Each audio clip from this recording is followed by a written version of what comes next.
దేవుని నామానికి స్తుతి కలుగును గాక. ఈరోజు ప్రేరేపణింపబడిన వాక్యం ఏంటంటే మత్తయి 5. దేవుడు తన శిష్యులకు ఏమని చెప్తున్నాడంటే, ఆయన జనసమూహములను చూచి కొండ ఎక్కి కూర్చుండగా ఆయన శిష్యులు ఆయన యొద్దకు వచ్చిరి. అప్పుడు ఆయన నోరు తెరచి ఇలాగు బోధించసాగెను. ఆత్మ విషయమై దీనులైన వారు ధన్యులు, పరలోక రాజ్యము వారిది. దుఃఖపడువారు ధన్యులు, వారు ఓదార్చబడుదురు. సాత్వికులు ధన్యులు, వారు భూలోకమును స్వతంత్రించుకొందురు. నీతి కొరకు ఆకలి దప్పులు గలవారు ధన్యులు, వారు తృప్తిపరచబడుదురు. కనికరము గలవారు ధన్యులు, వారు కనికరము పొందుదురు.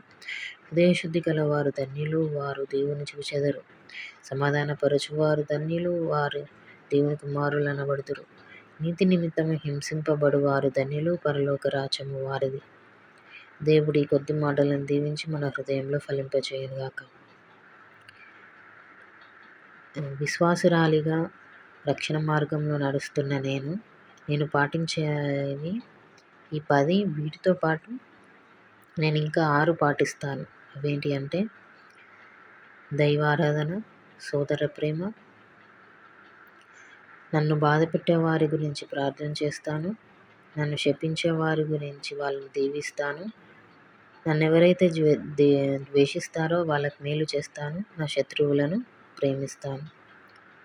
ఈ 6 మీ జీవితాల్లో కూడా ఉంటే మీరు ఎంతో ఆనందంగా ఉంటారని నేను ఆశిస్తున్నాను.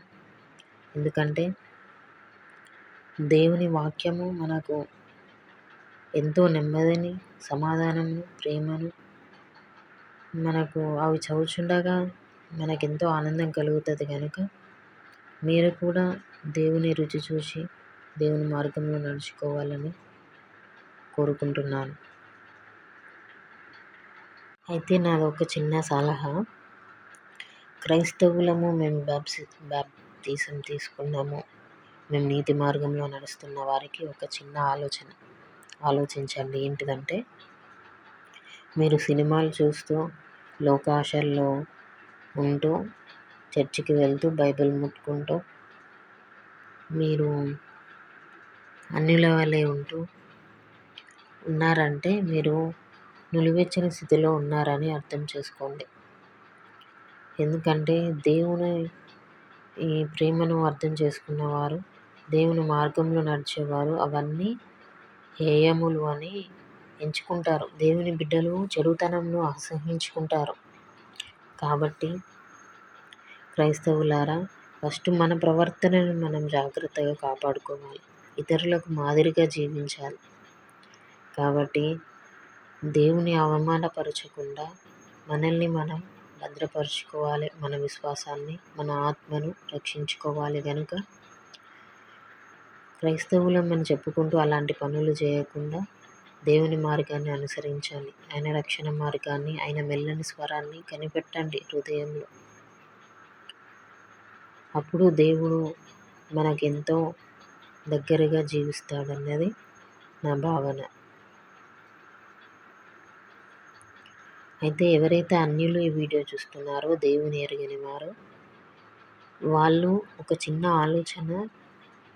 ఆలోచించండి. ఏమని అంటే, నేను మొక్కే ఈ దేవుళ్ళు నాకు మేలు చేస్తున్నాయా అని ఒక చిన్న ఆలోచింపచేసి, అలాగనే మరి ఈ జీసస్ ఎవరు, ఈయన అందరికి సువార్త రక్షించనీకి వచ్చాడట, రక్షణ కొరకే వచ్చాడు, మరి ఆయన రక్తం ద్వారా కొన్నాడంట, మరి నువ్వెవరు అని ఒక చిన్న ప్రార్థన చేయండి.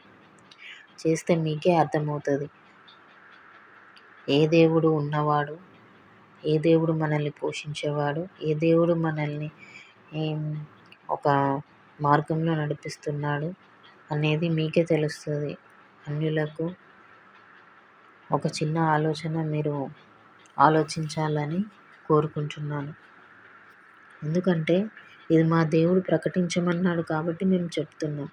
ఇప్పుడు మాకైతే రక్షణ మార్గం ఉంది, మేమైతే పరలోకంకి వెళ్తాం, మా ఆత్మలైతే అక్కడ సంతోషంగా ఉంటాయని మేము ప్రతి క్షణము విశ్వాసంతో ఆయన యందు భక్తి కలిగి జీవిస్తున్నాం. అది మీకు కూడా, మీ ఆత్మ కూడా, మీరు కూడా అందులో పాలిభాగస్తులు కావాలి అన్నదే దేవుని